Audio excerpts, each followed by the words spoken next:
Magandang araw sa ating lahat. Ito, may share ako sa inyo tungkol sa pagdugtong ng dalawang aluminum magnet wire gamit ang copper wire. Bali, yung ginawa ko dito, kinaskas ko muna yung enamel cover ng aluminum magnet wire. Tapos, pinagdugtong natin yung aluminum magnet wire na dalawa. Tapos, pinuluputan natin ng copper wire. Yung pagpulupot natin ng copper wire, yan po ay mahigpit.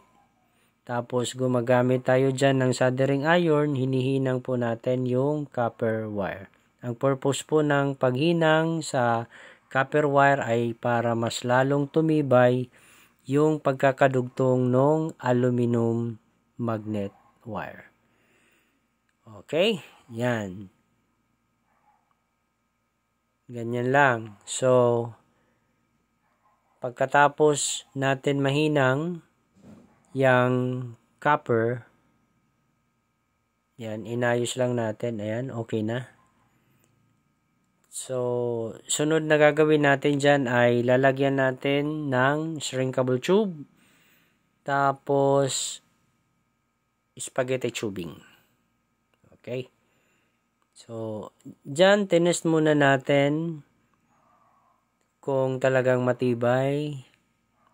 Hinugot ko sa magkabilang dulo yung wire. Ayan, oh. Talagang matibay yung connection na ating ginawa.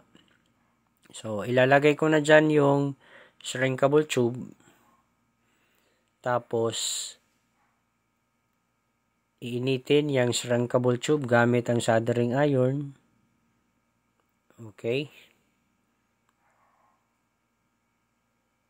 Pagkatapos nyan ay lagyan din natin ng spaghetti tubing para mas maganda tingnan at makatulong sa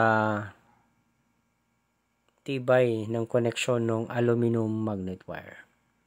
Ayan na po yung spaghetti tubing, inilalagay na po natin.